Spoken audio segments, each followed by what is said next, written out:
On the board right now, we love to play this game of what if because, frankly, no one knows right now. Karl Rove's with me now. Karl, good morning to you. Welcome back to New York. Okay, we're going to have a little bit of fun, right? I mean, because you've been crunching numbers, and later tonight on Brett's show, you're going to reveal your final map and your final numbers. But you're not ready yet, I understand, right? You need like 4 or 5 more hours to crunch your final count, right? I'm ready, but they won't allow me to share it with you. Oh, I see. Okay. Exactly. Right. Sorry, you're not cleared for this. With full respect, I accept that now. Exactly. Okay, here's a what-if scenario, Karl, that we're going to put together. Right now, based on the battleground states, the president's 201, Governor Romney's at 191. So Karl, if Governor Romney does not win Ohio, how does he win the White House? Let's put this in motion right now. Let's say he has to win in Florida in 29 electoral votes, right? Would you say he wins North Carolina at 15? Yep. All right, we give him that. Does he win in Virginia, yes or no? Yes. By a hair? By a hair. And wins Florida by a margin close to what President Obama won it by last time around. 2%. Okay, I got you. I gave him Virginia too. Now he's at 248, okay? Right. So you're 22 electoral votes away from winning the White House. Now, where do you go right now to get the remaining? Do you win Pennsylvania? If you do, you're at 268. Yeah. You know, but that would be something Republicans haven't done since 1988. So let me move west, okay? I'll give him Colorado. He's at 257. And so of the remaining states on the board, between Nevada, Iowa, Wisconsin, Michigan, Pennsylvania, New Hampshire, what is the best scenario that you see, or maybe the more likely scenario, to get him from 257 to a minimum of 269? Well, Iowa and New Hampshire.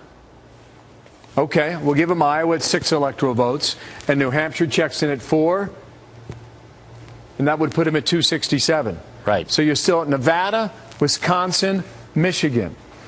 Is the most likely scenario there? Is it Wisconsin, or what would you argue? Well, Wisconsin or Nevada. I know that Nevada is going to be very close. The Democrats have gotten about the base number that they need for a lead in early voting. But Republican enthusiasm in the Cow counties is high, and it's going to come down to Washoe County, but it's going to be a narrow victory for either side. I'd say the most likely are Nevada and Wisconsin. Okay, come back on the map here a second, okay? So what's the likely scenario for the president? He's going to 3 different states today. He's at 201, okay? So if he were to go to Wisconsin, Ohio, and Iowa just today, so given Wisconsin, Iowa, and the state of Ohio, he's at 235. So on the remaining map here, you see these strategies in the final moments now and where they pick and where they go and the reasons why. Say the president were to pick Pennsylvania, he's at 255. And so now at this moment, based on this scenario and all the polling we have seen, maybe he takes Michigan. That would be enough to get him at 271. Yeah. This shows the centrality of Ohio. I don't think he's going to carry Ohio. Take a look at the early vote numbers. I've just been noodling on them. Remember, 4 years ago, the Democrats took the early vote. 712,000 Democrats turned out and voted in the early voting. 372,000 Republicans. As of, I believe these numbers are now Saturday night, 576,000 Democrats had turned out. That's 145,000 less than 4 years ago, but already 472,000 Republicans had turned out. That's 492,000. That's 119,000 more. That's a swing of 265,000 votes, which is more than the president carried the state by. He carried it by over 300,000 votes in the early vote, lost Election Day to McCain, and won the state by 260,000 to 262,000 votes. But already that margin has been more than wiped out by the decline in what the Democrats have had and the increase in what Republicans have done in early voting. And we still have Sunday and Monday numbers to go, but that number of that swing number has been growing slightly because obviously you do have more Democrats voting, reducing the deficit they have from 08, but you have more Republicans voting as well, which increases the lead they have over their turnout in 08. That's specific to Ohio, right? Yeah, that's specific to Ohio. But look, it's happening everywhere, too. If you take a look at it, by some calculation, there's a USA Today story today pointing this out, that there's a decline for the Democrats in early voting. The numbers I'm looking at indicate that roughly a 10% lead in early voting last time around has been more than cut in half. And remember, the president won last time around by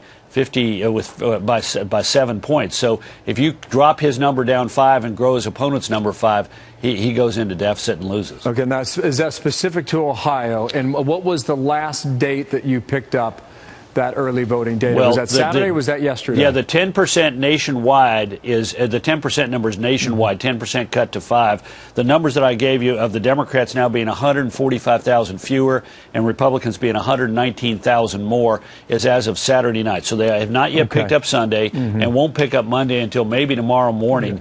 But look, I've been watching this trend for a week and a half, and what has happened is the Republican that swing number has gone from about 230,000 over the last 10 or 11 days to 265,000. That is to say, the number of Republicans voting over what they voted in 2008 has been growing at a faster clip than the Democrat efforts to close the gap with what they turned out in 08. I just want to show what you were telling. That was a 260,000 vote margin from 2008, specifically in Ohio. That's correct. I think early voting was open 4 hours yesterday on Sunday, and I think 4 more hours today.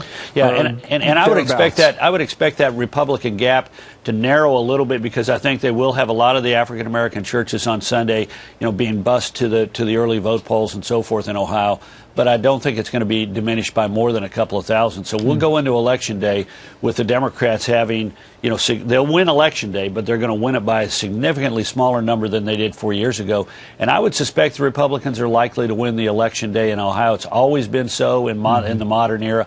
Likely to be so, very likely to be so on Tuesday. The question is, what's the delta for the Democrat victory in the early vote versus what the Republican delta is for Election Day? I just want to put a fine point on this. Late on Friday night, you said Ohio would be determined by between 80,000 and 110,000 votes. That is a smaller margin than how George Bush beat John Kerry in 2004. Well, it is, but look, it's also still a substantial victory. I mean, it'll be a healthy number, and my gut is. But look, here's the deal about this: we are on the knife's edge for everybody. If you take a look at the last week of polls, there are 23 national polls. The average, if you average all those polls together, is 48-3 for Romney to 48-1 for President Obama. That's as of literally half an hour ago. Whoa. It's tight. Thank you. You bet. See you in the hall. Karl Rove, crunching numbers. Boy. Here's Mark.